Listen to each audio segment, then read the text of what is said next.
کیا فرمایا؟ فرمایا ضربۃ علی فی یوم الخندق افضل من عبادت الثقلین۔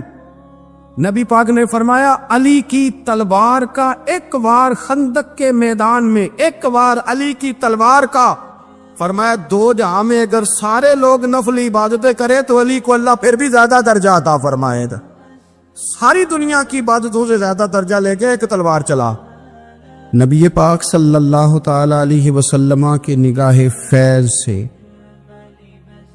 جن لوگوں کی تربیت ہوئی اور پھر انہوں نے اپنے علم سے، اپنی حکمت سے، اپنی دانائی سے اور اپنی بے پناہ جرت اور بہادری سے دنیا میں بہترین نمونہ چھوڑا، ان میں سے ایک بڑا نام حضرت مولا علی شیر خدا کا ہے۔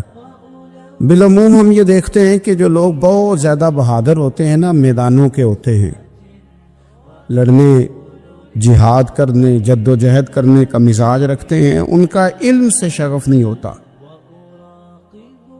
پڑھنا لکھنا، دانائی کی بات کرنا، حکمت کی بات کرنا ان کا کام نہیں ہوتا، وہ تو میدان کے لوگ ہیں۔ اور جو لوگ کتاب کے، علم کے، اس معاملے کے ہوتے ہیں، ان میں کئی دفعہ ایسا ہوتا ہے اللہ ماشاءاللہ کہ وہ لوگ کتاب کے تو ہوتے ہیں، علم حکمت کے تو ہوتے ہیں، لیکن میدان کے اندر تلوار لے کے بنفس نفیس شامل ہونا ان کے بس کی بات نہیں ہوتی۔ لیکن تاریخ میں حضرت مولا علی شیر خدا ایک عجیب فضیلت والی شخصیت ہیں کہ وہ اگر علم کی بات کریں تو ان سے زیادہ دانا کوئی نہیں، حکمت کی بات کریں تو ان سے زیادہ بہترین بات کرنے والا کوئی نہیں، ان کے پاس بیٹھا جائے تو انسان کی تربیت کرنے والا ان سے اچھا مربی نظر کوئی نہیں آتا۔ یہ ساری باتیں بھی مسلمہ ہیں، لیکن اگر وہ تلوار لے کے میدان میں نکل آئیں تو دیواریں ہلتی رہتی ہیں اور در کانپ جاتا ہے، اور علی کا نام سن کے اب بھی خیبر کانپ جاتا ہے۔ تو ایک تو حضرت علی شیر خدا رضی اللہ تعالیٰ عنہ کی زندگی میں یہ دو باتیں کہ علم، حکمت، دانائی، جذبہ، شوق جہاد کے لیے، اور پھر میدان کے اندر ثابت قدمی، اور تیسری بات جو بڑی متاثر کن ہے اور اپنی طرف کھینچتی ہے وہ یہ ہے کہ ان کی سادگی، ان کا عجز، ان کا خلوص، ان کا بالکل نارمل زندگی گزارنا، عام لوگوں کی طرح اپنے روزمرہ کے معاملات کو سر انجام دینا۔ جو آدمی کسی غیر معمولی حیثیت کا مالک ہو جاتا ہے نا، اس کا اٹھنا بیٹھنا عام لوگوں جیسا نہیں رہتا، اس کا کچھ نہ کچھ پروٹوکول ہو جاتا ہے، کچھ نہ کچھ اس کی آؤ بھگت ہو جاتی ہے، دو چار لوگ اس کے لیے کھڑے ہونے لگ جائیں تو اس کے ذہن میں بھی بات آتی ہے کہ میں کچھ چیز ہوں، اللہ معاف فرمائے۔ لیکن بالکل ایک سادہ زندگی، عام لوگوں کے لیے دستور عمل، یہ تین باتیں بڑی متاثر کن ہیں۔ آپ دیکھیے، سب سے پہلے تو ایک بات سمجھیں، اللہ تعالیٰ نے قرآن مجید میں فرمایا کہ ان الذین آمنوا وعملوا الصالحات سیجعل لهم الرحمن ودا، فرمایا بے شک وہ لوگ جو ایمان لائے اور جنہوں نے نیک اعمال کیے، رحمان لوگوں کے دلوں میں ان کی محبت پیدا فرما دے گا۔ حضرت عبداللہ ابن عباس رضی اللہ تعالیٰ عنہ فرمایا کرتے تھے اس آیت کا پہلا مصداق حضرت علی شیر خدا ہیں۔ کیوں؟ اس لیے کہ حضرت علی شیر خدا فرماتے ہیں، بخاری مسلم میں فرماتے ہیں، مجھے قسم ہے اس ذات کی جس نے زمین چیر کے دانا پیدا کیا ہے، مجھ سے رحمت عالم صلی اللہ علیہ وسلم نے وعدہ فرمایا کہ علی یاد رکھنا تم سے صرف مومن ہی پیار کرے گا، اور جس سینے میں تمہارا بغض ہوگا وہ سینہ مومن کا نہیں منافق کا ہوگا۔ تم سے مومن پیار کریں گے، مومنوں کے دلوں میں کشش ہوگی تمہارے لیے، ان کے سینے کشادہ ہوں گے تمہارے حق میں۔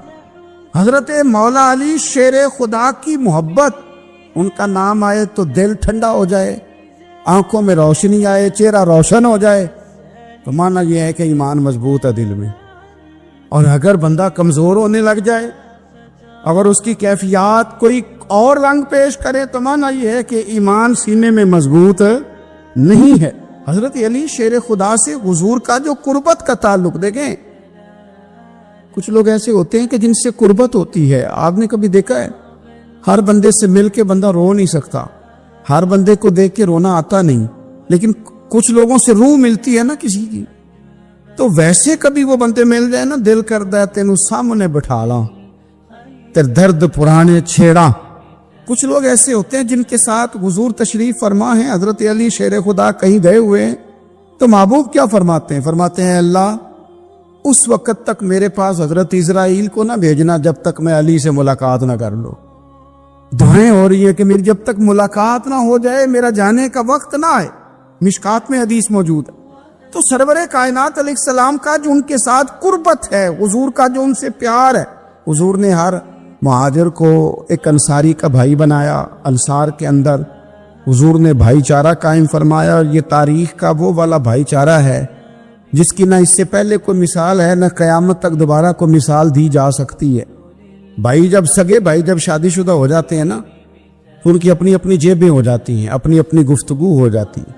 6 ماہ کے بچے کے بارے میں بھی وہ کہنے لگ جاتے ہیں میں نے بچوں کا بھی تو کچھ بنانا ہے نا۔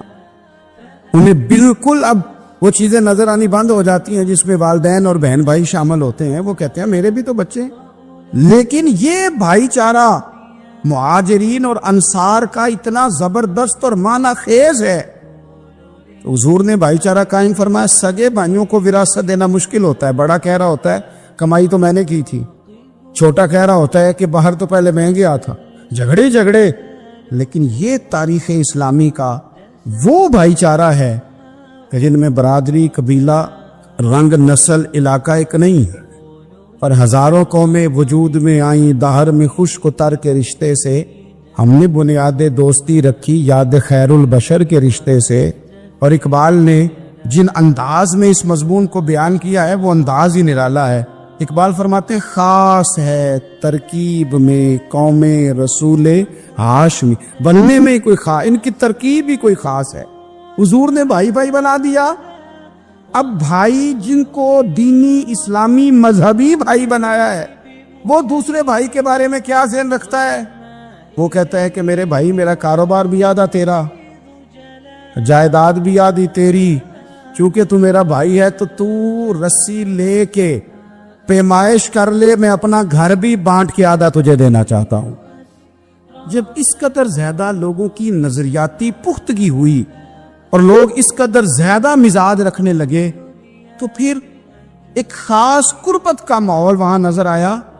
پھر وہ جو مہاجر بن کے آئے تھے اور بہت زیادہ جن لوگوں نے جہاد کیا تھا، جد و جہد کی تھی، گھر بار چھوڑے تھے، پھر ان لوگوں کو زیادہ دشواری نہیں ہوئی، زیادہ آزمائش نہیں ہوئی دل لگانے میں اور مدینے میں رہنے میں۔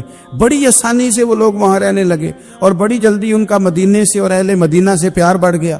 تو میرے عزیز بھائیو، حضور نے ہر انصاری اور مہاجر کو ایک دوسرے کا بھائی بنا دیا، سب کو بنا دیا۔ حضرت علی رہ گئے، اب یہ تو دونوں مہاجر ہیں، حضور بھی مکہ شریف سے آئے ہیں، حضرت علی بھی، بظاہر تو دونوں مہاجر ہیں، اگرچہ ساری زمین کے مالک رسول پاک ہیں، سب کو بھائی بھائی بنا دیا۔ تو اب ہر بندے کو بھائی مل رہا ہے، اور بھائی بڑے پیارے ہوتے ہیں۔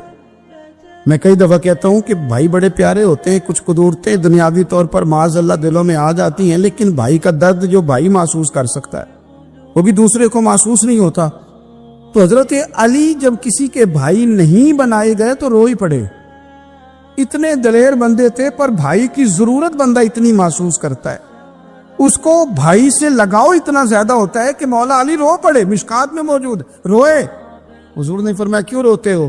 عرض کی حضور آپ نے سب کو ایک دوسرے کا بھائی بنایا ہے، میں رہ ہی گیا ہوں، مجھے کسی کا بھائی نہیں بنایا۔ اب وہ آنسوؤں میں لپٹی ہوئی وہ بات حضرت علی نے عرض کی تو محبوب نے فرمایا علی انت اخی فی الدنیا والآخرہ، فرمایا علی تو میرا بھائی ہے، اور نرا دنیا میں نہیں، تو دنیا اور آخرت میں میرا بھائی ہے، تو میرا بھائی ہے دنیا میں بھی اور آخرت میں۔ تو حضرت مولا علی شیر خدا کرم اللہ تعالی وجہہ الکریم کے جو فضائل ہیں، جو ان کی خصائص ہیں، ان کی جو فضیلت کی باتیں، ایک دن نا حضرت جبریل امین انسانی شکل میں مولا علی کے سامنے آ کے کھڑے ہو گئے۔ کون؟ حضرت جبرائیل علیہ السلام۔ حضرت جبریل امین کھڑے ہوئے انسانی شکل میں، تو کہنے لگے علی یہ بتائیے کہ جبریل اس وقت کہاں ہے؟ انسانی شکل میں مولا علی سے پوچھتے۔ حضرت مولا علی شیر خدا رضی اللہ تعالیٰ عنہ تو جب پوچھا نا کہ جبریل امین کہاں ہے اس وقت، تو حضرت علی نے پہلے اوپر دیکھا، پھر نیچے دیکھا، پھر دائیں دیکھا، پھر بائیں دیکھا، پھر آگے دیکھا، پھر پیچھے دیکھا، فرمانے لگے جناب نہ تو اس وقت حضرت جبریل مشرق میں ہے، نہ مغرب میں ہے، نہ شمال میں ہے، نہ جنوب میں ہے، نہ 7 زمینوں میں ہے، نہ آسمانوں میں ہے۔ فرمانے لگے بھئی زمینوں آسمانوں مشارق مغارب میں تو کوئی نہیں، تو یا آپ جبریل ہے یا میں جبریل ہوں، دونوں میں سے ایک ہے۔ تو حضرت جبریل امین مسکرائے، فرمانے لگے نہیں آپ تو علی ہیں، جبریل تو میں ہی ہوں۔ حضرت سیدنا مولا علی شیر خدا فرماتے ہیں، امام سخاوی نے القول البدیع میں لکھا ہے، فرماتے ہیں کہ حضرت عمر کا زمانہ مبارکہ تھا، میرا بڑا ہی دل کر رہا تھا سرکار کی زیارت کر۔ حضور کے وصال کو کافی سال بیت گئے، دل بڑا پریشان تھا، میں درود شریف پڑھتا پڑھتا سو گیا۔ میں نے خواب دیکھی کہ اللہ کے محبوب فجر کی جماعت کرا رہے ہیں، چر ہویا میں نتر لے لیں گیا کدی موڑ میرے ول واگاں، جے خواب میری وچ ایک وار جیامے میں ساری عمر نہ جاگا۔ کہتے ہیں حضور نماز پڑھا رہے تھے فجر کی، 2 سورتیں سرکار نے پڑھی پر بزا ہی مڑا، بڑا ہی مزہ آیا، بڑا ہی مزہ۔ کہتے ہیں نماز مکمل کر کے نا تو سرکار نے صحابہ کی طرف رخ نور کیا تو ایک صحابی کھجوروں کا ٹوکرا لے کے آئے، یا رسول اللہ تازی کھجوریں پکیاں قبول کرے۔ حضور نے ایک کھجور اٹھائی، صاف کی، کھائی، باقی ایک صحابہ کو بانٹی۔ حضرت علی کہتے ہیں 15-16 صحابہ کے بعد میرا بھی نمبر لگا، کھجور کھائی، کھجور کا نہیں دست مصطفیٰ کا بڑا مزہ تھا۔ کہتے ہیں بڑا ہی مزہ آیا، ابھی میں کھجور کھا ہی رہا تھا کہ مسجد نبوی میں اذان ہو گئی۔ مولا علی فرماتے ہیں آنکھ کھل گئی، اٹھ میں گیا پر کھجور کا ذائقہ میرے منہ میں ابھی بھی موجود۔ اب اس پر پورا باب بند آیا شاہ عبدالحق الہ آبادی نے، وہ کہتے ہیں کہ حضور جس کو خواب میں کچھ چیز دیتے ہیں وہ حقیقت میں بھی اسے دیتے ہیں، وہ خواب میں نہیں ہوتی، وہ حقیقت میں ہوتی ہے۔ پورا باب ہے، بہرحال عنوان پہ رہنا چاہتا ہوں۔ حضرت علی فرماتے ہیں میں اٹھا، وضو کیا، سنت پڑھی، بس سے چلا گیا، جا کے صف میں بیٹھ گیا۔ عمر فاروق آئے جماعت کرانے، کہتے عمر نے نماز شروع کی تو مجھے جھٹکا تب لگا جب عمر نے بھی وہی سورت شروع کر دی جو خواب میں سرکار نے پہلی رکعت میں پڑھی۔ میں سب کا اتفاق ہے، لیکن کہتے ہیں دوسرا جھٹکا جب لگا جب دوسری رکعت میں حضرت عمر نے وہ سورت پڑھی جو حضور نے خواب میں دوسری رکعت میں پڑھی تھی۔ کہتے ہیں میں اب بڑا پریشان ہوں کہ یہ بات کدھر کی کدھر جا رہی ہے۔ مولا علی شیر خدا فرماتے ہیں نماز مکمل ہوئی تو کھجوروں کا ٹوکرا بھی آ گیا۔ فرماتے ہیں اب تو میری حیرت کی حد نہ رہی، حضرت عمر نے کھجور اٹھائی، صاف کی، کھائی، دوسرے صحابی کو، تیسرے کو، چوتھے کو، 15-16 صحابہ کو ملی، مجھے بھی دی۔ کہتے ہیں کھجور کھائی، مزہ بڑا آیا۔ حضور سے تو دوسری مانگنے کو دل کرتا تھا پر مانگی نہیں تھی، ادب تھا۔ عمر سے تو جرانا تھا نا اپنا۔ ان کا رشک دیکھیں، آپس میں رشک دیکھیں، حسد نہیں رشک۔ فرماتے ہیں جرانا تھا نا، تو میں نے عمر سے کہا یار ذرا ایک کھجور اور دینا نا ذرا ایک کھجور۔ تو کہتے ہیں جناب عمر فاروق نے کھجور اٹھائی، صاف بھی کی، میں سمجھا ملنے لگی ہے، اٹھائی بھی، صاف بھی کی، اور دوسرے صحابی کی طرف ہاتھ بڑھایا، میری طرف دیکھ کے ہلکا سا مسکرائے، فرمانے لگی علی ایسے نہ کر، اگر رات کو نبی پاک سے دوسری لیتا تو میں بھی سویرے تجھے دوسری دے دے۔ حضور سے دوسری لی نہیں، نبی پاک سے دوسری مانگی نہیں تو میں کیسے دے دوں؟ خواب میری وچ آیا سی ماہی تے میں او دے گل وچ پا لیاں باواں، ڈر دی ماری اکھ بھی نہ کھولا، ڈر دی ماری اکھ کیوں گیا یہ رات وصال دے والی، ربا اے رات مکن نہ دیویں، اے رات مکن نہ دے، ڈر دی ماری میں اکھ بھی نہ کھولاں کتے پھر بچھڑ نہ جاواں۔ میرے رسول پاک کے غلام رشک کرتے تھے، رشک۔ حضرت علی کہتے ہیں میں رویا تو عمر بھی رو پڑے، کہنے لگے علی جو رات تجھے نواز کے گئے وہ میرے اوپر بھی کرم فرما کے گئے۔ رشک کرے خدا را، چھوڑ دیں حسد کرنا، چھوڑ دیں ایک دوسرے سے جلنا۔ اب تو آپ یقین کریں دیندار لوگوں کا، اہل حق لوگوں کا جواب در جواب، جواب الجواب، اس طرح ہم نے الجھایا ہے چیزوں کو کہ نہیں آنے والا آدمی کہتا ہے کہ دین کی اصل بات اصل میں بتا کون ہوا، تو میلہ لگ گیا ہے، کوئی کہانی سنا رہا ہے، کوئی بات کر رہا ہے، اس کو غلط کہہ رہا ہے۔ کوئی بندہ ایسا ہے ہی نہیں جو بالکل ٹھیک ہو۔ تمہارے حسد نے اتنی تباہی کر، کسی کے حق میں خیر والی بات، جب آپ حسد کریں گے تو بے سکون رہیں۔ دوسری بات یہ، بے سکون بندہ پتہ کون رہتا ہے؟ میں نے یہ بھی آیت پڑھی ہے، الا بذکر اللہ تطمئن القلوب۔ اللہ فرماتے ہیں یاد رکھو، خبردار ہو جاؤ، اللہ کا ذکر کرو گے تو دلوں میں چین ہو۔ پتہ ہے بے سکون کون رہتا ہے؟ جو نتیجہ اپنی مرضی کا مانتا ہے۔ عقیدہ توحید اسلامی عقائد کی جان ہے۔ جب آپ نے کہا لا الہ الا اللہ محمد الرسول اللہ صلی اللہ علیہ وسلم، اس کا معنی یہ ہے کہ اب میں اپنے آپ کو اپنے اللہ کے حوالے کرتا ہوں۔ اب رب غریبی میں رکھے پھر بھی میں راضی ہوں، بیماری میں رکھے پھر بھی راضی ہوں، صحت میں رکھے پھر بھی، اولاد دے تو پھر بھی راضی، نہ دے تو، سمجھے میری بات، یہ توحید ہے۔ ہم نہ ٹھیک ہونا چاہتے، دوست اکثر آ کے کہتے ہیں کہ وظیفہ بتائیں، طبیعت ٹھیک نہیں رہتی، تو انہیں کہتے ہیں سورہ فاتحہ پڑھو، کہتے ہیں بڑی دیر سے پڑھ رہا ہوں پر شفا نہیں ہو رہی، تو میں کہتا ہوں پھر آپ اللہ کی رضا پہ راضی ہو جائے، پھر اللہ کی رضا پہ راضی رہنا بھی تو سیکھو نا، راضی رہنا بھی تو سیکھو۔ بہت ساری بے سکونی اس بات کی ہے کہ ہم چاہتے ہیں میری مرضی کا سکون ہو، میری مرضی کا گھر ہو، میری مرضی کے بچے ہوں۔ بھئی ایسا نہ کریں، آپ اپنے حق میں اپنے رب کے فیصلوں کو قبول کریں، آپ قبول کریں اپنے مالک کے فیصلے۔ نبی رحمت صلی اللہ تعالی علیہ وسلم نے مولا علی شیر خدا اور حضرت عمر فاروق، بندے بھی حضور نے وہ چنے جو سرخیل ہیں دونوں، مولا علی فاروق اعظم امیر المومنین، دونوں کو بلایا اور بلا کے فرمایا یہ میرا جبہ لے جاؤ اور میرے بعد، میرے وصال کے بعد وہاں جانا کرن میں، تمہیں اویس ملے گا، اسے میرا جبہ دینا۔ اور دیکھو کیا خوبصورتی ہے لفظوں میں، یہ بات ان کی شان کو کہاں سے کہاں لے گئی۔ محبوب فرمانے لگے اسے کہنا میری امت کی بخشش کی دعا کرے، اسے کہنا میری امت کی بخشش کی۔ حضرت علی المرتضیٰ کا رتبہ بھی ان سے زیادہ ہے، جناب عمر کا رتبہ بھی، اس کا مطلب ہے بڑا بھی چھوٹے سے کبھی کبھی دعا کے لیے کہہ سکتا ہے کہ یار میرے لیے دعا کر دینا۔ نبی کریم علیہ السلام نے جبہ دیا، جبہ دے کے بھیجا۔ حضرت عمر گئے ملنے، جناب مولا علی گئے، جا کے پوچھا وہ کدھر ہے، کہا وہ دیوانے سے ہے، گھومتے رہتے۔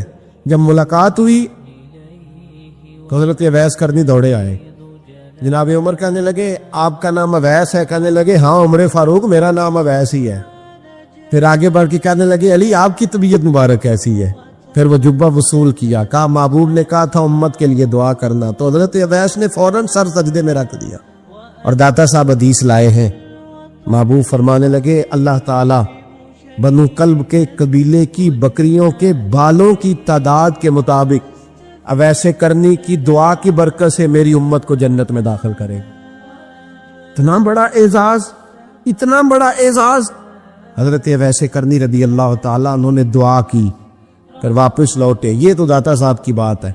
اب اگلے جملے حضرت محدث بہاولپوری نے ایک ذکر اویس نام کی کتاب لکھی ہے، حضرت علامہ فیض احمد صاحب اویسی رحمۃ اللہ علیہ، انہوں نے لکھا ہے کہ حضرت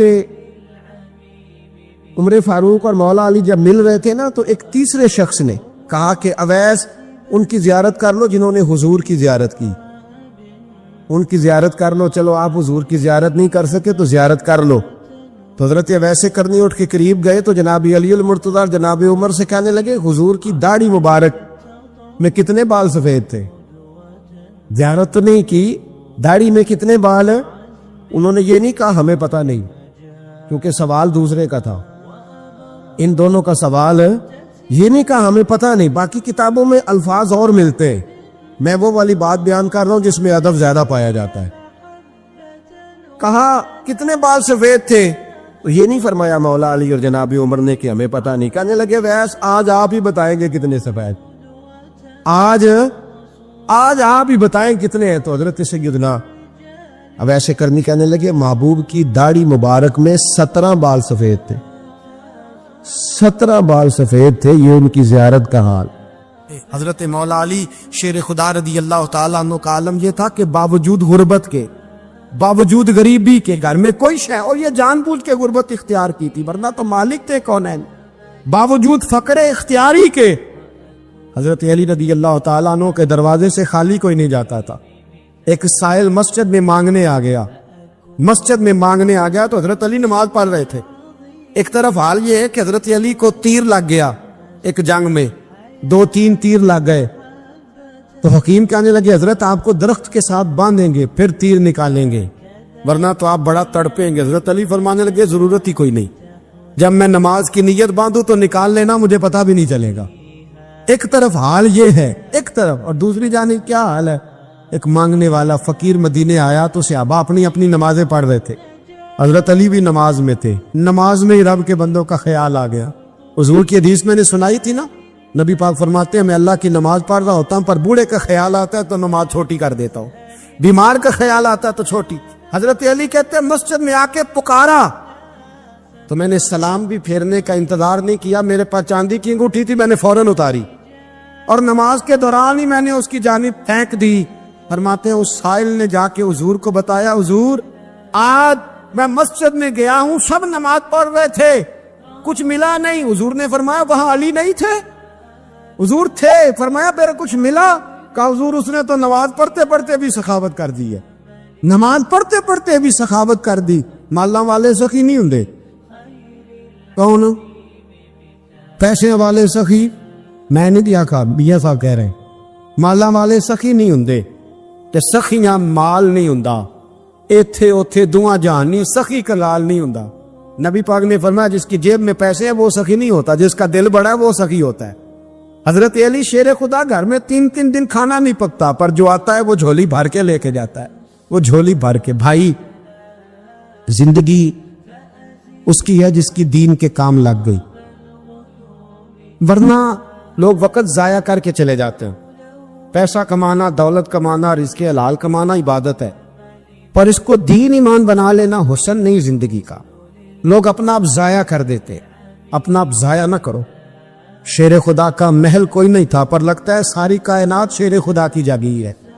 حضرت علی رضی اللہ تعالیٰ عنہ کا بینک بیلنس نہیں تھا, لیکن آج اگر اللہ کسی کو نور بصیرت دے تو وہ اٹھ کے دیکھے کائنات میں جتنا کچھ بھی ہے آج پورے عالم دنیا میں, عالم اسلام میں حضرت علی کا ہی ذکر ہو رہا.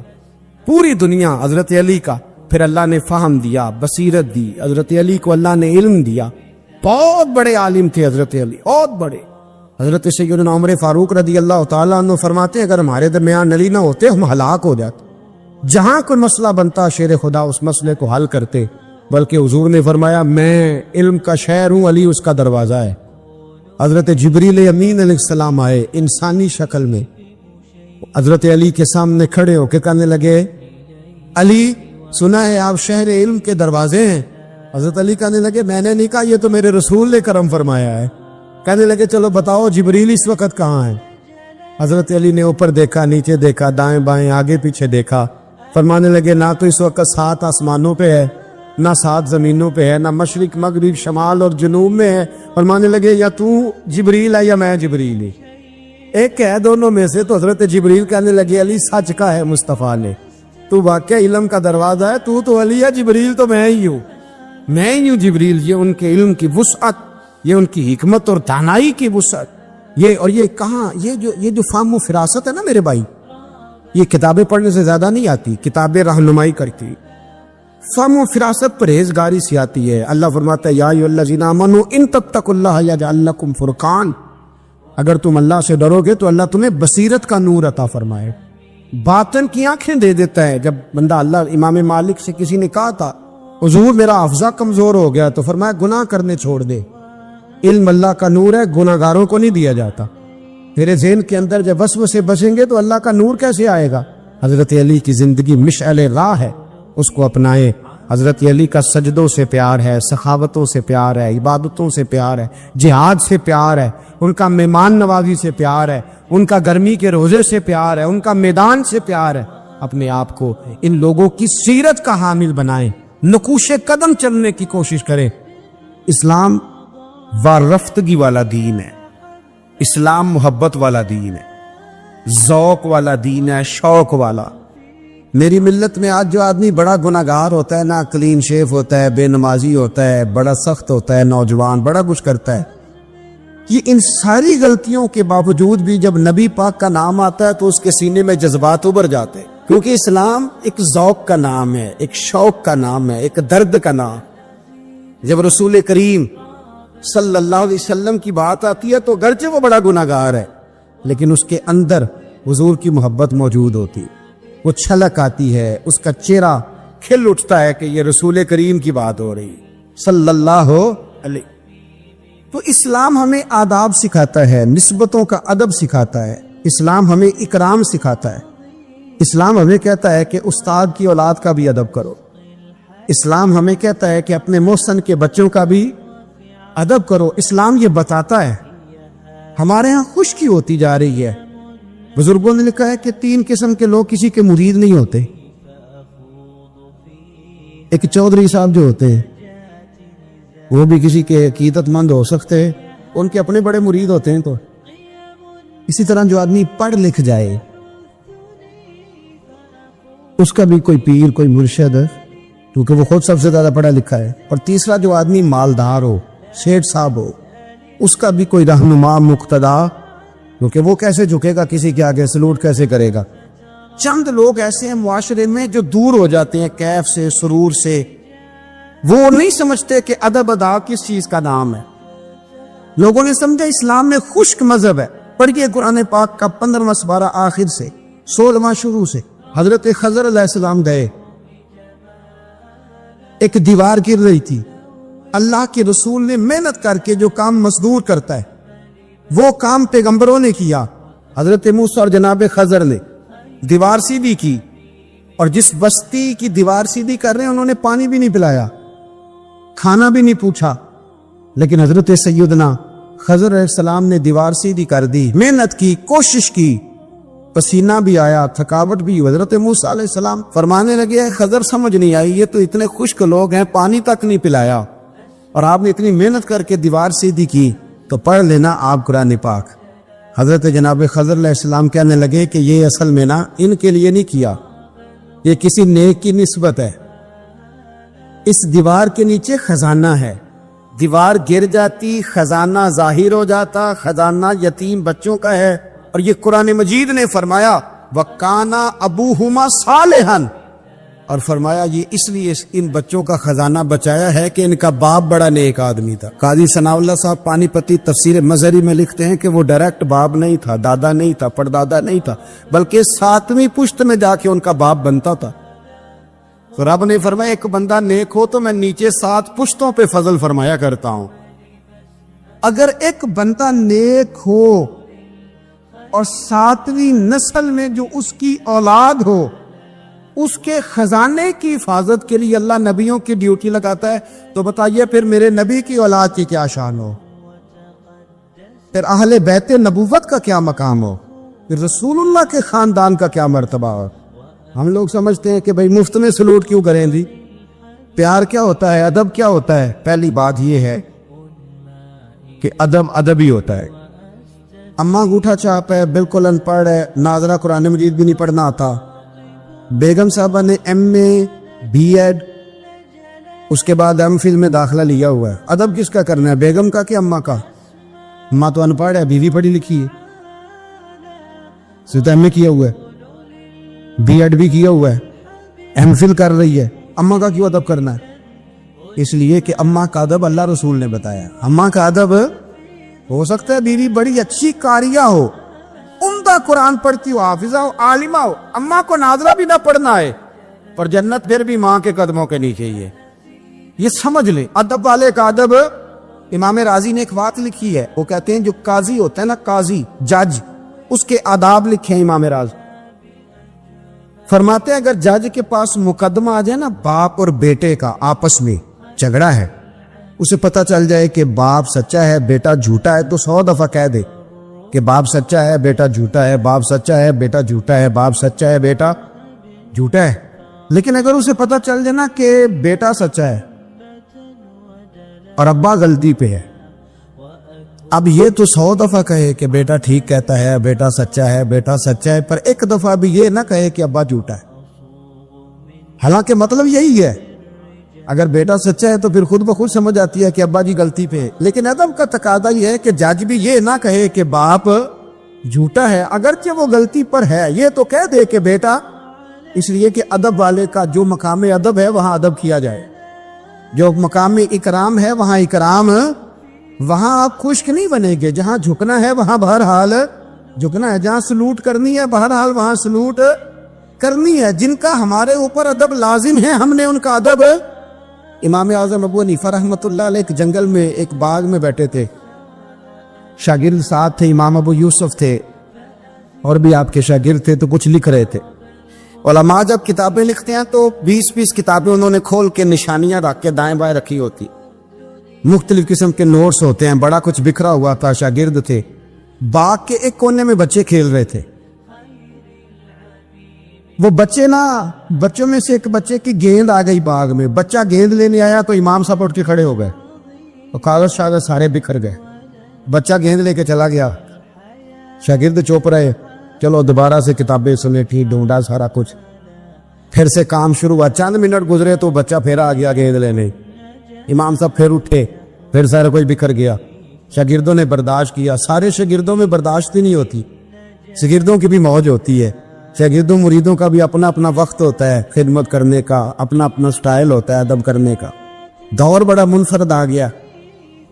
تیسری دفعہ, چوتھی دفعہ, 5 دفعہ ہو گئی تو بس شاگردوں کی جو صبر تھا, حوصلہ, وہ جواب دے گیا. بچہ پتہ نہیں کتنی دفعہ آئے گا. جب وہ بچہ پھر آیا, امام صاحب بوڑھے آدمی تھے, گھٹنوں میں درد بھی تھی, بڑی مشکل سے اٹھتے, چیزیں ساری بکھر جاتی ہیں. وہ بچہ جب 7ویں دفعہ تو امام صاحب پھر اٹھے, تکلیف سے اٹھے.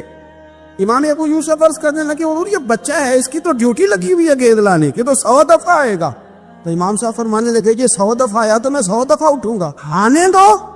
کہ حضور کیوں آپ اٹھیں گے؟ فرمایا یہ میرے استاد کا پوتا ہے. اصلا نال جے نیکی کریے تے او نسلاں تاک نہیں بھول دے. سن لو, اصلا نال جے نیکی کریے تے او نسلاں تاک, ہاں بے اصلاں نال نیکی کریے تے پھول کنڈیاں نال تول دے. بے اصلاں نال, میں میرے استاد کا پوتا ہے تو اٹھوں نا, یہ 100 دفعہ ہے, میں اٹھوں گا. میں نے اس گھر سے فیض لیا ہے, یہاں ڈیوٹی کرنا میری ذمہ داری کا حصہ ہے, سوال ہی نہیں پیدا ہوتا. صحابہ کرام فرماتے نبی پاک کے اخراجات بہت زیادہ تھے, آمدن کوئی نہیں تھی, بظاہر بڑے خرچے تھی, مہمان بڑے آتے تھے, بڑے معاملات تھے, اور دین کا کام بذات خود ایک محنت ہے. ہمارے یہاں لوگ بڑا کہتے ہیں علماء, جی یہ پیر صاحب کرتے کیا ہیں؟ میں کہ تو پیر صاحب نے نوکری لوا دی. کہندے وہ فلانے مفتی صاحب ڈیوٹی کیا کرتے؟ میں کہتے ہیں دینے نو دیہڑی لے جائے کر مفتی صاحب نو, مستریاں نہ لائے, آخر روٹی تو کھا لینا. اور خدا کے بندو, جو بندہ سویرے ڈیوٹی کرنے جائے گا وہ شام کو آ کے ریسرچ کر سکے گا کتاب و سنت میں؟ وہ ایک صفحہ پڑھے گا تو سو جائے گا. اس لیے حضرت عمر فاروق نے یہ کام امت کو بتایا, فرمایا علماء کو تنخواہ دو. اور مسجد کے امام کی تنخواہ حضرت عمر نے گورنر, صوبے کے گورنر کے برابر لگائی تھی, اور خطیب کی تنخواہ گورنر سے زیادہ ہوتی. فرماتے تھے یہ ذہنی طور پر فارغ رہیں گے, سہولت میں رہیں گے تو صحیح دین پڑھیں اور صحیح کر کے پڑھائیں. اگر یہ الجھے رہیں گے کہ سویرے بیل جمع کرانا ہے تو ان کے لیے بڑی دشواری ہو جائے. لیکن ہمارا ماحول کیا ہے, عالم جب تخصص کر لیتا ہے نا تو پی ایچ ڈی کے برابر ہو جاتا ہے. درس نظامی کے بعد جب تخصص کرتا ہے نا وہ 3 سال میں یا 2 سال میں, تو پی ایچ ڈی ہے. آج پی ایچ ڈی آدمی جائے نا یونیورسٹی میں لگے تو تقریباً 2.25 لاکھ کے قریب اس کی تنخواہ ہے. عالم کو کیا دیتے ہیں لوگ؟ یہ میری بات سمجھے, اس کا اور اس کا لیول تعلیم کا ایک جیسا ہے, اس کا سٹیٹس کیا ہے اور اس کا. لیکن اس کے باوجود اگر وہ کسی آسانی میں ہے تو اس بیچارے کو حساب دینا پڑتا ہے, اسے بتانا پڑتا ہے کہ گاڑی میں بیٹھتا ہوں تو کہاں سے آئی ہے, روٹی کھاتا ہوں تو کہاں سے, اس کو پھر بھی حساب دینا پڑتا ہے. اس کا نقصان یہ ہوتا ہے کہ لوگ دین میں آنا چھوڑتے. ہمارے یہاں گجرانوالہ میں ایک عالم تھے, وہ 9 بھائی عالم تھے. اب ان کے بچوں میں سے کوئی بھی نہیں بنا. کوئی بچہ کوریا میں کمائی کر رہا ہے, کوئی افریقہ میں کمائی کر رہا ہے. وہ کہتے ہیں جو شراب کا ہوا ہے ہمارا بھی تو وہی ہونا نا. کل بچے نکل گئے, ہم نے کہا جا کے محنت کرتے. نے کیا کمایا؟ نبی کریم صلی اللہ تعالی علیہ حضور کے صحابہ ادراک والے لوگ تھے, بصیرت والے. نبی پاک کے خرچے بڑے, گھر میں 9 ازواج ہیں، 4 شہزادیاں ہیں، مہمان آتے جاتے. انہوں نے ایک پروگرام بنایا کہ ہر مہینے ہم اتنے پیسے جمع کریں گے اور یہ جہاد کے لیے نہیں دیں گے، یہ مسجد کے لیے نہیں دیں گے، یہ صحابہ صفا کے لیے نہیں، یہ خالصتاً سرکار کی بارگاہ میں پیش کرے. یا رسول اللہ یہ رکھ لیں اور جہاں آپ کا دل کرے آپ اپنی ذات پر، مہمانوں پر، گھر پہ خرچ کرے. اچھا جی جمع تو کر لیے ہیں، تو اب حضور کو پیش کون کرے گا؟ ڈیوٹی لگی حضرت عباس کی کہ محبوب کے چچا ہیں، یہ پیش کرے گی. حضرت عباس وہ پیسے لے کے دروازہ رسول پہ پہنچے. سیانے بندے تھے تو لفظ بڑے سمجھداری کے ساتھ تلاش کیے. عرض کی یا رسول اللہ صلی اللہ علیہ وسلم، آپ کے دن بھی ہمارے لیے ہیں، راتیں بھی ہمارے لیے. آپ دن کو ہمیں تبلیغ کرتے ہیں اور رات کو رو رو کے ہماری بخشش کی دعائیں کرتے ہیں. حضور آپ کی 24 گھنٹوں پہ ہمارا ہی حق ہے، ہمارے لیے وقف کر دیا آپ نے. حضور ہم ایک حرف کا، ایک جملے کا بدلہ نہیں دے سکتے، یہ تھوڑا سا نذرانہ ہے. ہمیں پتہ ہے اخراجات بڑے ہیں اور ظاہراً آمدن کے ذرائع کو نہیں تو قبول کر لے. حضور کچھ جواب دینے ہی لگے تھے کہ اللہ پاک نے قرآن پاک نازل کر دیا. سورہ شورا کی آیت نمبر 23 فرمایا محبوب قل لا اسألکم علیہ اجرا، محبوب ان سے فرما دو کہ اس تبلیغ دین پر گویا طائف میں پتھر کھانے سے لے کر احد میں دانت شہید کرانے تک، لا اسألکم علیہ اجرا، میں تم سے کسی اجر کا سوال نہیں کرتا، الا المودۃ فی القربى، ہاں اگر کچھ کرنا ہے تو میرے اہل بیت سے پیار کرتے رہنا. میرے اہل بیت سے. یا رسول اللہ یہ کون ہے؟ فرمایا مولا علی، سیدہ فاطمہ اور ان کی اولاد حسن سے پیار کرنا، حسین سے پیار کرنا. میرے رسول پاک نے فرمایا فاطمہ تو بدعت منی، لوگوں فاطمہ کو میرے وجود سے الگ نہ سمجھنا، یہ میرے جگر کا ٹکڑا ہے. اور حضور فرمانے لگے جس نے فاطمہ کو راضی کیا اس نے محمد عربی کو راضی کر لیا. میں اس سے راضی ہوں جس نے میری بیٹی کو راضی کیا. اور فرمایا جس نے اسے ناراض کیا، اللہ کرے یہ چھوٹی بات نہیں بڑی بات کر رہا ہوں، فرماتے ہیں جس نے اسے راضی کیا اس نے مصطفیٰ کو راضی کر لیا. اور فرمایا جس نے مجھے راضی کیا اس نے اللہ کو راضی کر لیا. اور حضور فرمانے لگے النظر الی وجہ علی عبادہ، علی کو تو دیکھتے رہو گے تو رب کی عبادت کا ثواب ملتا رہے گا. کچھ لوگ پریشان تھے کہ حضور سارے تو نہیں نہ دیکھ سکیں گے مولا علی کو. حضور نے اس کا بھی جواب دیا، فرمایا ذکر علی عبادہ، تو بس علی علی کہتا رہے، تجھے رب کی عبادت کا ثواب ملتا رہے گا. علی کا ذکر بھی عبادت. اس خاندان کے ساتھ پیار کرنا. میرے اعلیٰ حضرت فاضل بریلوی رحمت اللہ علیہ سے کسی نے پوچھا سید کو زکوٰۃ دے لیں؟ اس کا سادہ سا جواب تھا نہیں لگتی، بات ختم ہو جاتی. پر اعلیٰ حضرت نے ایک پورا صفحہ لکھا، بلکہ 1.5 صفحہ ہے، فتاوی رضویہ کی 8ویں جلد میں. حضور زکوٰۃ دے لیں تو اعلیٰ حضرت نے دلائل لکھے کہ سید کو زکوٰۃ نہیں لگتی. پھر آخر میں کہنے لگے جن کے نانا کا صدقہ کھاتے ہو انہیں زکوٰۃ دینی ہے. آپ فرمانے لگے تو نبی پاک کے مبارک بچوں پر اپنا مال خرچ کر، یہاں بھی اجر ملے گا وہاں بھی اجر ملے گا. اور پھر اعلیٰ حضرت نے حدیث لکھی ہے کنز المال کے حوالے سے. کمال کرتے ہیں جب آپ اس طرف آتے ہیں نا، خدمت سادات کا پورا باب بیان کیا. فرمانے لگے رسول کریم علیہ السلام نے فرمایا جس نے عبد المطلب کی اولاد کے ساتھ نیکی کی، بات ہی ختم کر دی. عبد المطلب کی اولاد میں حضرت عباس کا خاندان بھی شامل، عبد المطلب کی اولاد میں حضرت جعفر طیار کا خاندان بھی شامل، حضرت سیدنا میر حمزہ کے بچے بھی شامل. حضور فرمانے لگے جس نے عبد المطلب کی اولاد کے ساتھ نیکی کی، قیامت کے دن مجھ پر لازم ہے کہ جب وہ مجھ سے ملے گا تو میں اسے صلہ دوں گا. میں اسے، اعلیٰ حضرت یہ حدیث لکھ کے کہتے ہیں ہمیں صلے کی ضرورت ہی نہیں ہے. جو نبی پاک نے کہہ دیا نا جب وہ مجھ سے ملے گا، تو مصطفیٰ سے ملنا ہی سب سے بڑا صلہ ہے، یہی سب سے بڑا صلہ ہے. بیدم شاہ بارسی کہنے لگے عدم سے لائی ہے ہستی میں آرزو رسول، عدم سے لائی ہے ہستی میں آرزو رسول، یہ کہاں کہاں لیے پھرتی ہے جستجو رسول.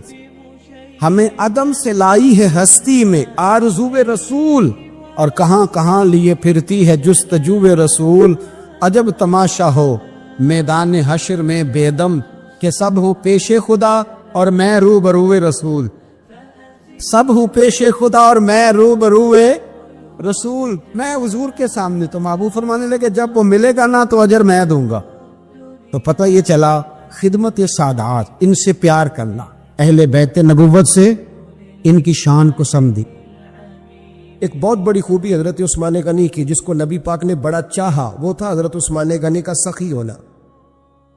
حضرت عثمان غنی رضی اللہ تعالیٰ عنہ فرماتے ہیں کہ جس دن حضور نے تبوک کے لیے جیش اسرا کے لیے اعلان کیا نا، تو حضرت عثمان غنی فرماتے ہیں کہ حضرت ابو بکر صدیق تو سارا مال لے آئے تھے، جناب عمر آدھا لے آئے تھے، مولا علی شیر خدا نے جی کھول کے دیا تھا، لیکن 800 گھوڑے بما پالان کی ضرورت تھی، یعنی 800 فوجیوں کا خرچہ۔ اپنے لفظوں میں بات کر رہا ہوں، فوجی کا خرچہ کیا ہوتا تھا کہ فوجی کا گھوڑا بھی چاہیے، گھوڑے کے ساتھ کجاوا بھی چاہیے، تلوار بھی چاہیے، نیزہ بھی چاہیے، تیر بھی چاہیے، لوہے کی جیکٹ بھی چاہیے۔ حضرت عثمان غنی کہتے ہیں نبی پاک نے اعلان کرنا شروع کیا، ایک دفعہ اعلان کیا تو میں نے کہا حضور 200 فوجی کا خرچہ میرا۔ نبی پاک نے دوسری دفعہ اعلان کیا تو کوئی اٹھا ہی نہیں، جنہوں نے دینا تھا وہ تو سارا کچھ پہلے دے چکے تھے، کوئی اٹھا نہیں۔ کہتے مجھے بڑا عجیب لگا کہ میرے مصطفیٰ اعلان کریں۔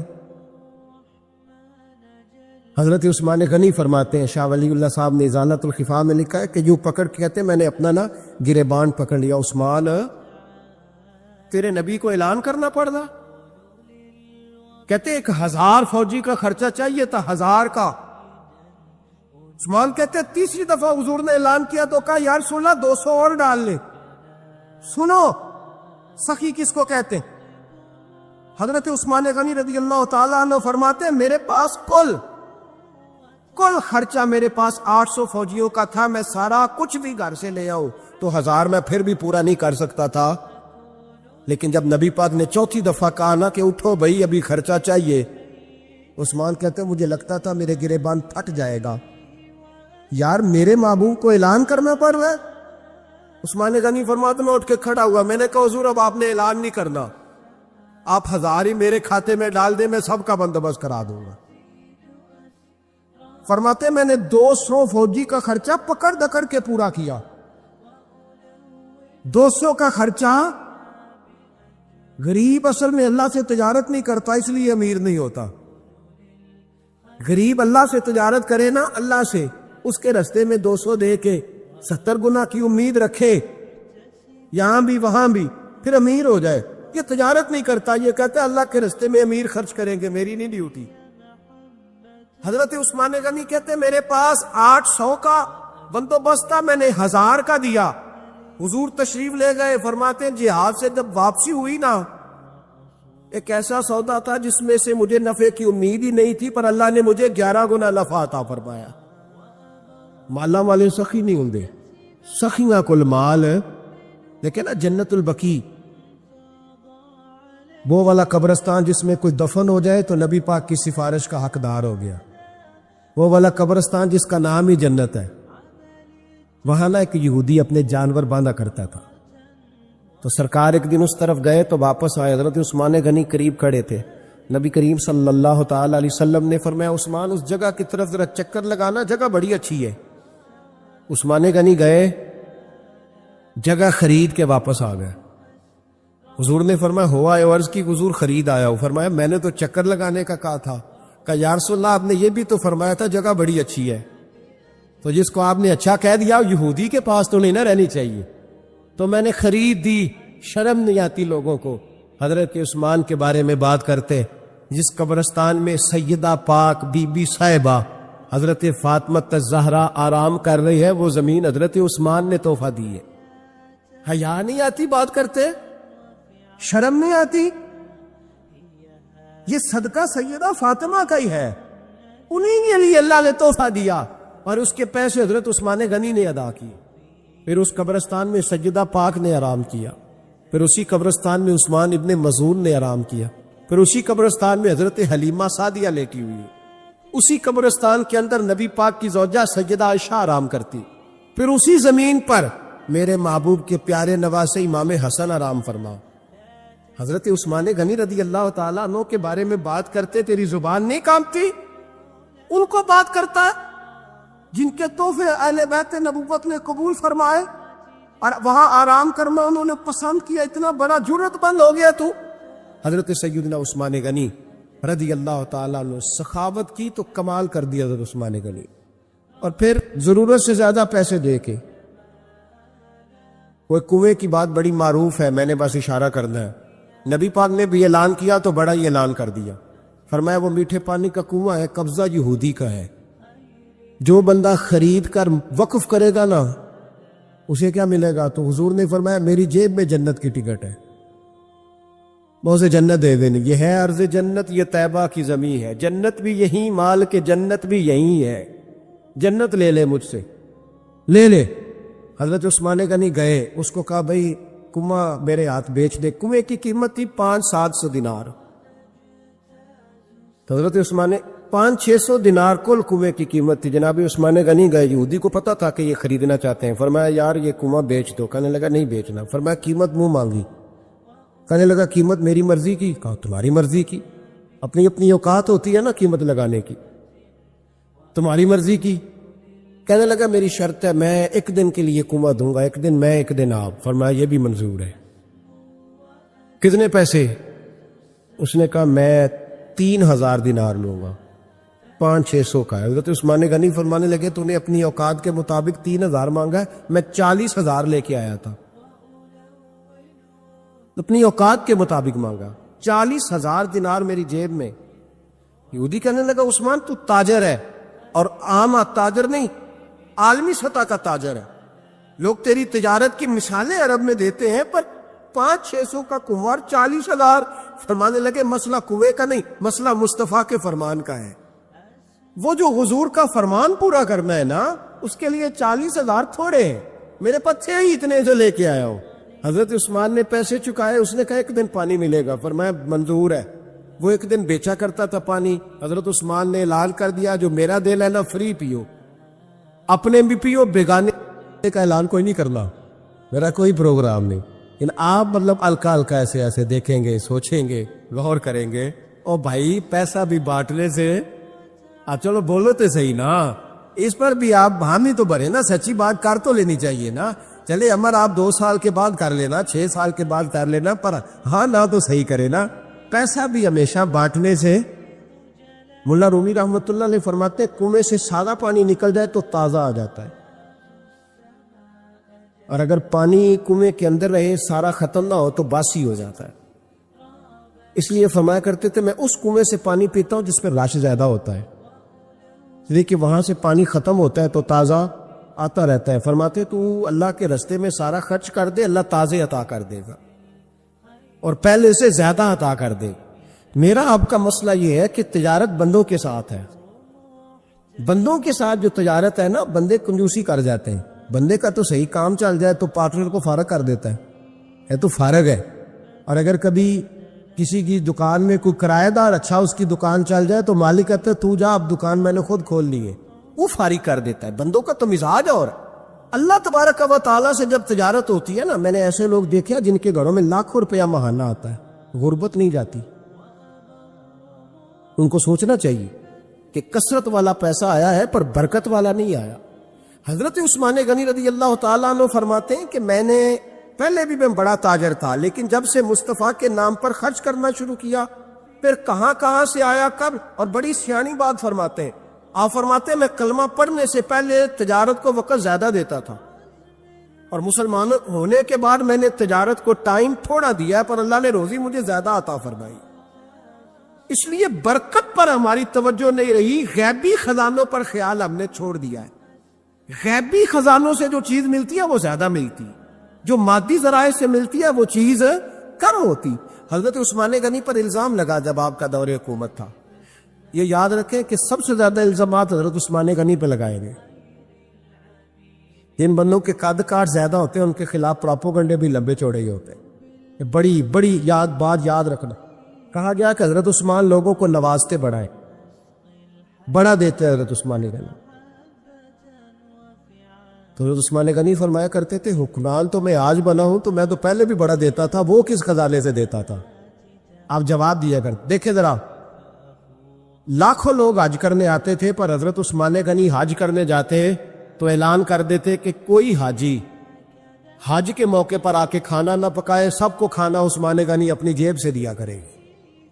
مینا میں لنگر کھانا ہوتا تھا حضرت عثمان غنی کا، مینا میں فرماتے تھے کھاؤ حاجیوں جتنا کھا سکتے، اور پھر حضرت عثمان غنی کا اعلان تھا، خدام کو کہتے تھے میں آخر میں کھاؤں گا، پہلے میرے سارے آنے والے حاجیوں کو کھلایا جائے۔ ایک مجھ سے نا ایک دوست نے سوال پوچھا 4-5 دنوں کے، کچھ سوال ایسے ہوتے ہیں جو بندے کو نا چوراہے پہ لا کے کھڑا کر دیتے ہیں، زندگی میں نہ بھولنے والے سوالات ہوتے ہیں۔ ایک شخص نے سوال پوچھا، کہنے لگا اوکاڑ دینی اور مذہبی گھرانہ ہے، اوکاڑے سے تعلق ہے، میرے ساتھ محبت کا رشتہ ہے۔ کہنے لگے بیٹی کی شادی کر دی ہے راولپنڈی میں، آپ کی بھی بیٹی ہے میری بھی بیٹی ہے، بیٹی کی شادی کر دی ہے راولپنڈی میں، اب بچی چند دن رہنے آئی ہے، پوچھنا یہ ہے کہ نماز پوری پڑے گی کہ قصر پڑے گی؟ تو میرا تو اس نے کام کر دیا، حد ہو گئی، رو رو کے برا حال۔ میں نے کہا یار تو بند کر دے فون، رات کو بتاؤں گا۔ کیا پوچھ لیا یار تو؟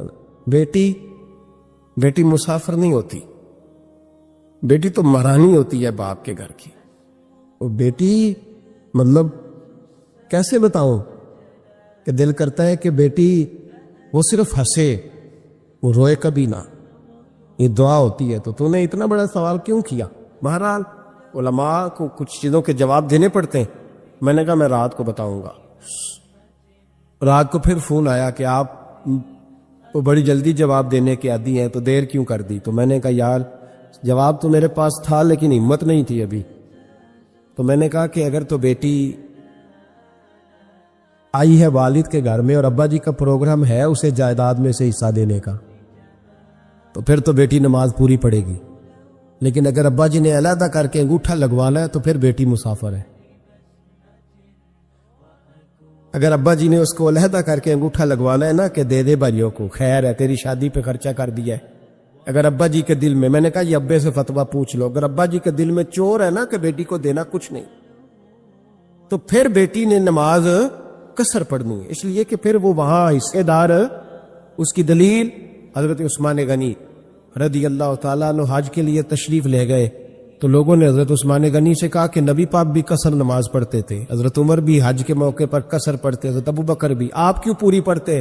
فرمایا ان کا مکے میں گھر کوئی نہیں تھا، میرے تو پورے کے پورے باغ ہیں، تو میں یہاں مسافر نہیں ہوں، میں یہاں مقیم ہوں، تو اگر تو بیٹی کا حصہ بھی ہے ابا جی کے گھر میں تو پھر وہ نماز پوری پڑے گی۔ لیکن اگر ابا جی نے اللہ تعالیٰ خیر فرمائے بیٹوں کے حق میں فیصلہ سنا دیا ہے اور انہوں نے بیٹی سے کہہ دیا ہے کہ چھوڑ، جو بیٹیاں حصہ لیتی ہیں ان کے بھائی نہیں ملتے تو نہ ملے بھائی، کوئی عرض نہیں، ضروری ہے ظالم بھائیوں سے رابطہ رکھنا جو کھا جائے بہنوں کا حصہ۔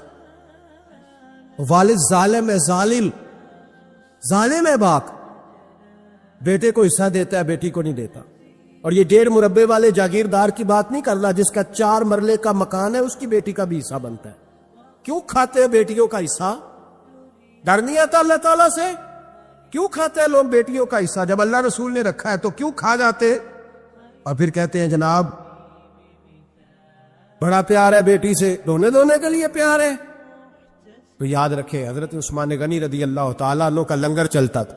تو میرے بھائی ایک اور بہت بڑی خوبی حضرت عثمان غنی کی، تیسری، وہ یہ تھی کہ آپ میں اللہ نے بہت زیادہ حیا رکھی تھی۔ آج نا اگر آپ ناراض نہ ہو تو ہماری حکومتوں میں جو بدتمیز زیادہ ہوتا ہے اس کا عہدہ زیادہ ہوتا ہے، اس کو اچھا عہدہ ملتا ہے جو بدتمیزی زیادہ کرتا ہے۔ اور ہمارے ہاں نوجوان سمجھتے ہیں کہ کھل کے پھرنا، کھل کے کھانا، مرضی کا لباس پہننا۔ ہمارے ایک بزرگ فرمایا کرتے تھے جب سے پیسے لوگوں کے پاس زیادہ آئے ہیں لباس چھوٹے ہو گئے، پیسہ زیادہ آ گیا کپڑے جسموں پہ سکڑ گئے۔ لوگ سمجھتے ہیں کہ بس جو دل میں آئے کہہ دینے کا نام جمہوریت ہے، آزادی رائے ہے۔ حضرت عثمان غنی رضی اللہ تعالیٰ عنہ شرم و حیا کے پیکر تھے، بڑا پیسہ تھا، بڑا کچھ تھا، لوگ ڈرتے تھے، سردار بھی تھے، جو چاہتے کر سکتے، روب طاری ہوتا۔ لیکن عثمان غنی کو جب بھی کوئی دیکھتا تھا کسی کونے میں بیٹھے نظر آتے، چھپے ہوئے، پیچھے، شرم و حیا، نفاست پسندی، بڑھ بڑھ کے آگے ہونا، ہر ویڈیو میں شامل ہونے کی کوشش کرنے کا نام پیار نہیں ہے۔ نفاست پسند جو لوگ ہوتے ہیں وہ اکثر چھپے ہوئے ہوتے ہیں، ان کا پتہ ہی نہیں ہوتا لوگوں کو کہ پیچھے دراصل ہے کون۔ دیکھیے نا بڑی معروف حدیث ہے صحیح مسلم میں، نبی پاک صلی اللہ علیہ وسلم آرام فرما رہے تھے، حضور نے تامت مبارک باندھی ہوئی تھی، لیٹے ہوئے تھے سرکار. تو جب آدمی لیٹتے تھے نا، ہمارے بزرگ بھی جب لیٹتے ہیں تو تامت کو سمیٹا کرتے تھے تو گھٹنوں تک آ جاتی. دیکھا نا آپ نے، گھٹنوں تک تامت آ جاتی جب لیٹتے. تو سرکار بھی لیٹے تھے، پردے کی ابھی آیتیں نہیں آئی تھی. دروازے پہ دستک ہوئی، حضرت عائشہ صدیقہ عرض کرنے لگی یا رسول اللہ میرے ابا جان جناب ابو بکر صدیق آئے. حضور نے فرمایا بلا لو. حضرت عائشہ کہتی ہیں وہ آ کے بیٹھ گئے، حضور لیٹے رہے. پھر دستک ہوئی، اب کون ہے؟ کہ سیدنا فاروق اعظم. کہا عائشہ آپ ساتھ والے حجرے میں چلی جاؤ. اماں جی وہاں چلی گئیں. تھوڑی دیر کے بعد حضرت عمر آئے، حضور لیٹے رہے. جناب عائشہ کہتی ہیں پھر دستک ہوئی، اب کون ہے؟ فرمایا عثمان غنی. نبی کریم نے فرمایا اسے کہو ذرا ٹھہر جائے. حضرت عثمان ٹھہرے تو حضور اٹھ کے بیٹھے، تہمت مبارک کو ٹھیک کیا، پھر اپنے کرتے مبارک کو سیدھا کیا، پھر دستار کو سیدھا کیا. فرمایا اب بلاؤ عثمان غنی کو. حالانکہ جاہو جلال حضرت عمر کا زیادہ ہے، حالانکہ وقار مقام حضرت صدیق اکبر کا زیادہ ہے. اب بلاؤ عثمان غنی کو. حضرت عثمان غنی رضی اللہ تعالیٰ عنہ آئے، بیٹھے، بات چیت ہوئی، تینوں چلے گئے. حضرت عائشہ صدیقہ کہتی ہے میرے ذہن میں سوال رہ گیا.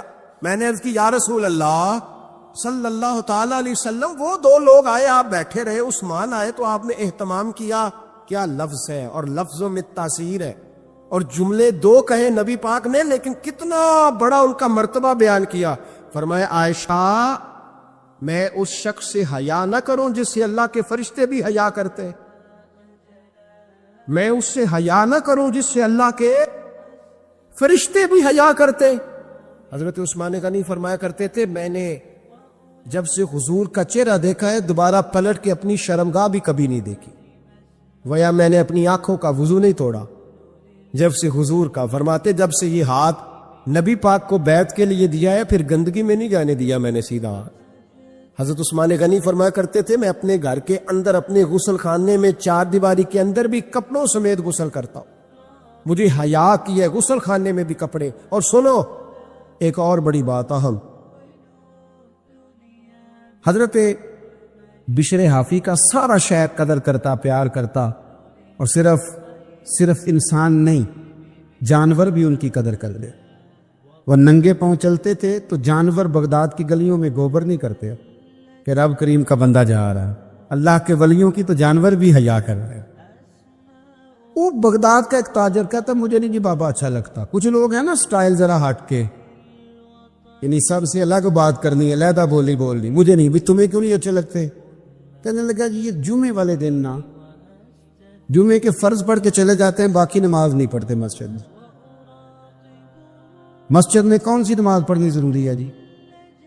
تو باقی جس کا جہاں دل کرے وہاں آپ پابندی لگا سکتے ہیں.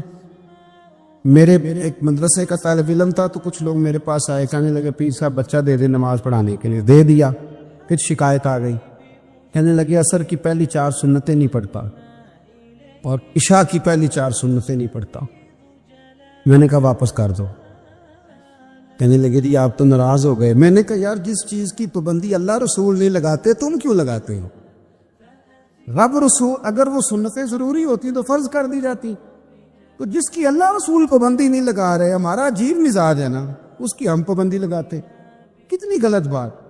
اور میں چاہے چوتھی رکعت میں شامل ہوں، امام صاحب پر پابندی ہے کہ نہ وہ بچہ دیکھیں نہ بیمار دیکھیں، وہ اذان سے پہلے مسجد آئیں اور جب تک آخری سیٹھ باہر نہ نکلے وہ باہر نہ جائیں. ایسے تو نہ کرو یار، کم از کم خیال کریں تھوڑا سا. ہر شخص کی ضروریات ہے جس طرح میری اور آپ کی. وہ کہتے تھے یہ فجر پڑھ کے نا فرض جمعے والے دن چلے جاتے تھے، باقی نماز نہیں، مجھے اچھا نہیں لگتا. ایک دن ایک بندے نے سمجھایا اس تاجر کو کہ یار تو اس اتنی سی بات پر ایک بزرگ پر تنقید کرتا ہے. اور ہمارا مزاج ہے 99 خوبیاں ہوں گی، ایک خامی ہوگی پر ہم خامی کا ذکر کریں گے. حالانکہ انسان ہے، ایک خامی تو رہے گی، خامی کا ذکر کریں. ایک دن جب بڑا سمجھایا تو وہ تاجر کہتا ہے میرے دل میں خیال آیا پتہ تو کروں بابا جاتا کہاں ہے جمعے کے فرض پڑھ کے. کہتے ہیں حضرت کے ساتھ میں نے جان بوجھ کے ان کے ساتھ نماز پڑھی. جب وہ فارغ ہوئے تو وہ جلدی سے نکلے تو میں بھی تھوڑا چپ چپ کے پیچھے پیچھے ہوا. بغداد کی ایک دکان سے انہوں نے نان خریدے. میں نے پھر بدگمانی کی، میں نے کہا اوہو پیر صاحب کو بھوک نستا آیا تھا. اس لیے سنت بھی چھوڑ دی، نوافل بھی چھوڑ دی۔